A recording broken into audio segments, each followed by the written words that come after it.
Breaking news చూస్తున్న ములుగు జిల్లా Vajedu SI ఆత్మహత్య చేసుకున్నారు. వాజేడు పోలీస్ స్టేషన్లో ఎస్ఐగా విధులు నిర్వహిస్తున్న హరీష్ తన సర్వీస్ రివాల్వర్తో నుదుటిన కాల్చుకుని బలవర మరణానికి పాల్పడ్డారు.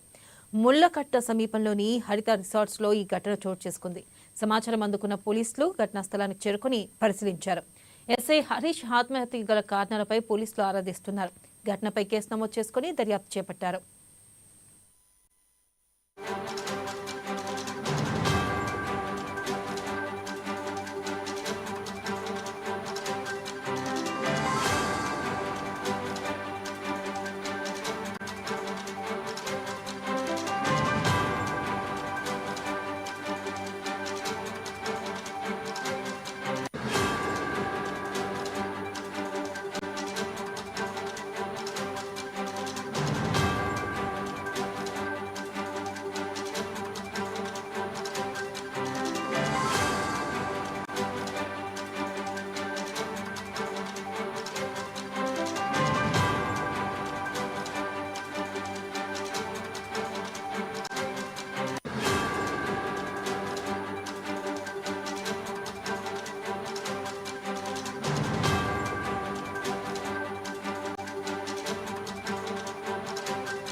బ్రేకింగ్ న్యూస్ చూస్తున్న ములుగు జిల్లా వాజేడు ఎస్ఐ ఆత్మహత్య చేసుకున్నారు. వాజేడు పోలీస్ స్టేషన్లో ఎస్ఐగా విధులు నిర్వహిస్తున్న హరీష్ అనే వ్యక్తి తన సర్వీస్ రివాల్వర్తో నుదుటిన కాల్చుకుని బలవర మరణానికి పాల్పడ్డాడు. ముళ్లకట్ట సమీపంలోని హరిత రిసార్ట్స్ లో ఈ ఘటన చోటు చేసుకుంది. దీనిపై మరింత సమాచారాన్ని మా ప్రతినిధి చంద్రశేఖర్ అందిస్తారు. చంద్రశేఖర్, అసలుకి ఆత్మహత్య చేసుకోవడానికి గల కారణాలేంటి, అప్డేట్స్ ఏంటి? వెన్నెల ఇంకా ఆత్మహత్యకు సంబంధించిన కారణాలు అయితే ఇంకా మనకి తెలియరాలేదు. ఇంకా ఎలాంటి సమాచారం కూడా మనకి ఇంకా పోలీసుల నుంచి కానీ తన బంధువుల నుంచి రాలేదు. ఎందుకంటే ఇంతకు ముందే జరిగింది అది. ఆల్రెడీ ఈ రోజు నుంచి డిసెంబర్ 2 నుంచి 8 వరకు మావోయిస్టుల వారోత్సవాలు ఉన్న నేపథ్యంలో ఈ వాజేడు మండలం మొత్తం కూడా నక్సలైట్స్ ప్రభావిత ప్రాంతం మొత్తం ఉన్న వాజేడు మొత్తం ఛత్తీస్గఢ్ సరిహద్దులో ఉంటుంది కాబట్టి వాళ్ళు పొద్దున్న నుంచి కూడా వాళ్ళు విధుల్లో ఉన్నారు. ఆల్రెడీ ఇవాళ మార్నింగ్ తను విధి నిర్వహణలో భాగంగా ఇక్కడ వాజేడు ఎటు నాగారం సరిహద్దు అయిన ముళ్లకట్ట బ్రిడ్జ్ వద్ద ఈరోజు విధులు కూడా నిర్వహించడం జరిగింది. ఈ వాహనాల తనిఖీలో కూడా పాల్గొన్న తర్వాత సమీపంలోని హరిత హోటల్ ఫెరిదో రెస్టారెంట్ ఉంటుంది. ఆ రెస్టారెంట్లోకి వెళ్ళి ఒక రూమ్లోకి వెళ్ళి తను మంచం మీద రివాల్వర్తో నుదుటి పైన కాల్చుకొని మృతి చెందడం జరిగింది.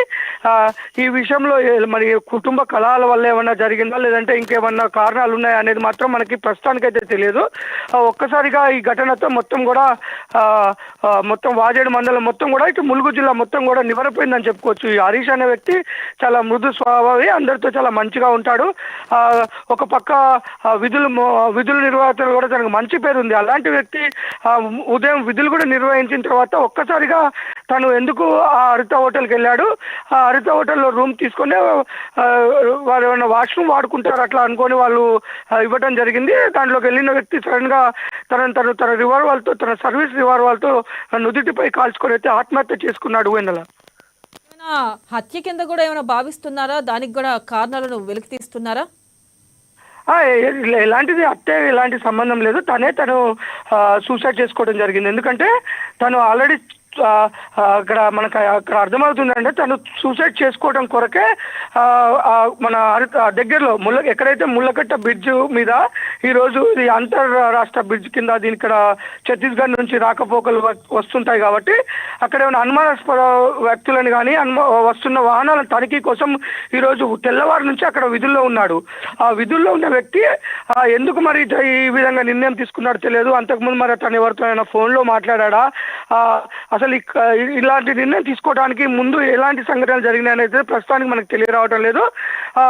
అక్కడ విధులలో ఉన్న వ్యక్తి సడన్ గా పక్కనే ఉన్న హరిత హోటల్లో ఉన్న రూమ్స్కి వెళ్ళి అక్కడ వాళ్ళతో సిబ్బందితో మాట్లాడి ఒక రూమ్లోకి వెళ్ళాడు. రూమ్లోకి వెళ్ళి తను లోపల రివాల్వర్తో కాల్చుకోవడంతో ఒక్కసారిగా శబ్దం వచ్చింది. వెంటనే తన సిబ్బంది వెళ్ళి లోపలికి చూసేసరికి ఆల్రెడీ మంచం పైన తన రివాల్వర్తో కాల్చుకొని చనిపోయి ఉండటం జరిగింది. వెన్నెల, అయితే ఇక్కడ మరొక విషయం ఏంటంటే సూసైడ్ నోట్ కానీ లేకపోతే సెల్ఫీ వీడియో కానీ ఇట్లాంటి ఏమైనా ఆధారాలు లభించాయా చంద్రశేఖర్? ప్రస్తుతానికి అలాంటి ఏమీ మనకి ఇంకా విడుదల చేయలేదు. అక్కడ ఇది జరిగిన వెంటనే తన సిబ్బంది లోపలికి వెళ్ళేసి పై అధికారులకు సమాచారం ఇచ్చారు. మనకి అక్కడ ఓన్లీ తను కాల్చుకొని చనిపోయిన ఒక విజువల్ మాత్రమే బయటికి రావడం జరిగింది. ప్రస్తుతానికి అంతా పోలీసులు ఎవరిని లోపలికి వెళ్ళనివ్వట్లేదు. తన భార్య మాత్రమే అక్కడికి వెళ్ళి తన మీద పడి రోధిస్తూ అక్కడ ఉండటం కనిపించింది. మరికొద్ది సేపట్లో మనకి ఉన్నత అధికారులు విచారణ చేసిన తర్వాత ఏమన్నా మనకి సమాచారం తెలిసే అవకాశం అయితే ఉంది. వినాలి. Right Chandrasekhar, thank you.